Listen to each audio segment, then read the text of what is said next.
शास्त्रों के अनुसार पुत्रदा एकादशी का बड़ा महत्व है। जैसा कि पुत्रदा एकादशी के नाम से ही वर्णित है, वैसा ही इसका फल भी है। जो व्यक्ति संतान प्राप्ति के लिए नियम अनुसार पुत्रदा एकादशी का व्रत करता है, उसे भगवान श्री हरि विष्णु जी का आशीर्वाद प्राप्त होता है और उन्हें संतान प्राप्ति का मनोवांछित फल अवश्य मिलता है। पुत्रदा एकादशी के फल के रूप में न केवल संतान की प्राप्ति होती है, बल्कि एक अच्छी और योग्यकारी संतान का जन्म होता है। इस एकादशी के व्रत का इतना महत्व है कि जो भी व्यक्ति पुत्रदा एकादशी का व्रत रखता है, उसकी संतान बहुत ही आज्ञाकारी होती है। पुत्र न होना बड़ा ही दुखपूर्ण है। उससे भी दुखपूर्ण है पुत्र का कुपुत्र होना। अतः सर्वगुण संपन्न और सुपुत्र पाना दुर्लभ है। ऐसा पुत्र उन्हें ही प्राप्त होता है जिन्हें साधुजनों का आशीर्वाद प्राप्त हो तथा जिनके मन में ईश्वर की भक्ति हो। इस कलयुग में सुयोग्य पुत्र प्राप्ति का उत्तम साधन पुत्रदा एकादशी का व्रत ही है।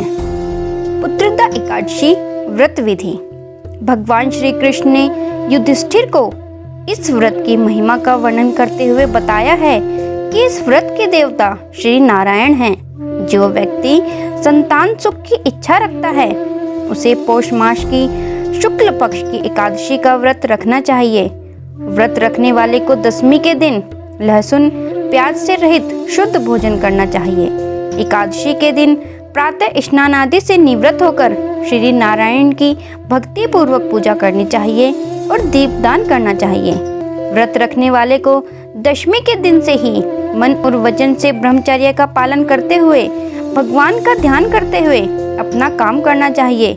जो व्यक्ति यह व्रत रखता है, उसे एकादशी के दिन पूरे दिन निराहार रहना होता है। शाम को चाहे तो फलिहार ले सकते हैं।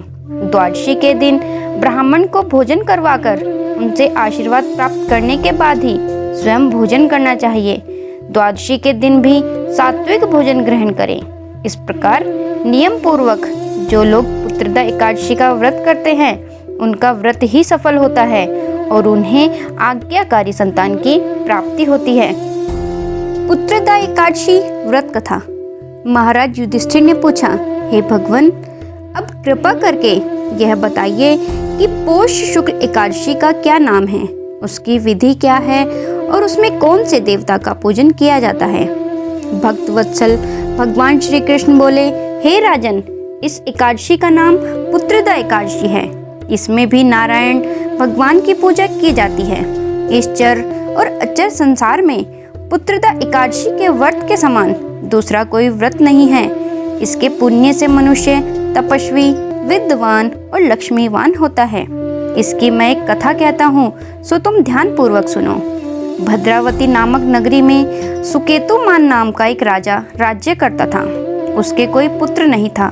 उसकी स्त्री का नाम सेव्या था। वह निपुत्री होने के कारण सदैव चिंतित रहा करती थी। राजा के पितर भी रो रो कर पिंड लिया करते थे और सोचा करते थे कि इसके बाद हमको कौन पिंड देगा। राजा को भाई, बांधव, धन, हाथी, घोड़े, राज्य और मंत्री, इन सब में से किसी से भी संतोष नहीं होता था। वह सदैव यही विचार करता था कि मेरे मरने के बाद मुझको कौन पिंडदान करेगा। बिना पुत्र के पितरों और देवताओं का ऋण मैं कैसे चुका सकूंगा।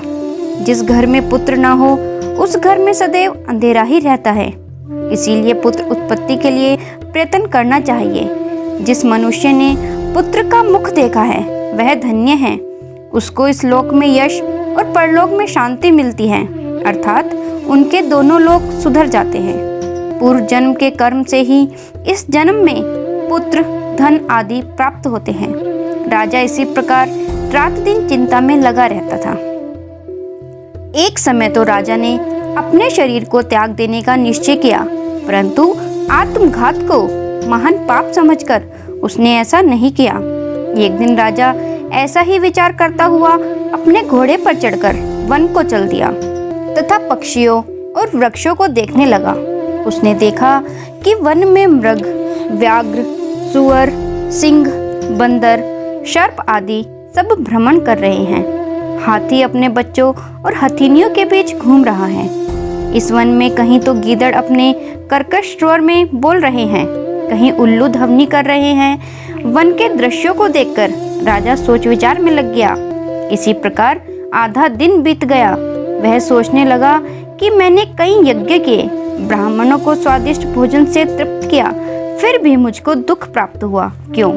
राजा प्यास के मारे अत्यंत दुखी हो गया और पानी के तलाश में इधर उधर फिरने लगा। थोड़ी दूरी पर राजा ने एक सरोवर देखा।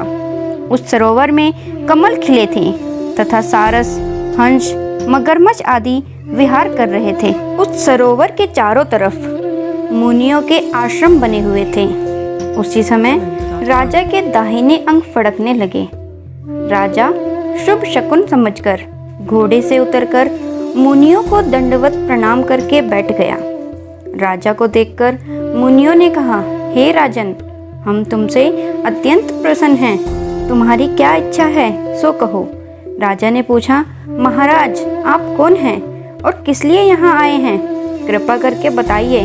मुनि कहने लगे कि हे राजन, आज संतान देने वाली पुत्रदा एकादशी है।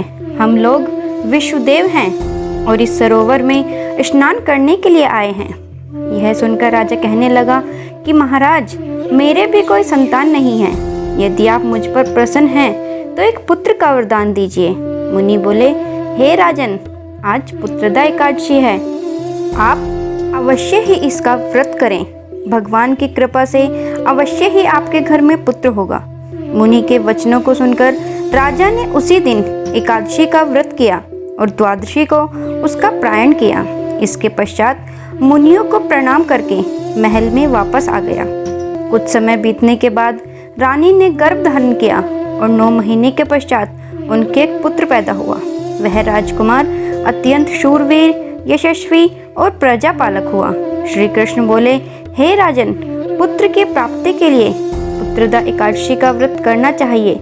जो मनुष्य इस महात्म्य को पढ़ता या सुनता है उसे अंत में स्वर्ग की प्राप्ति होती है। ओम श्री कृष्ण गोविंदाय नमः। आशा है आपको ये वीडियो पसंद आई होगी।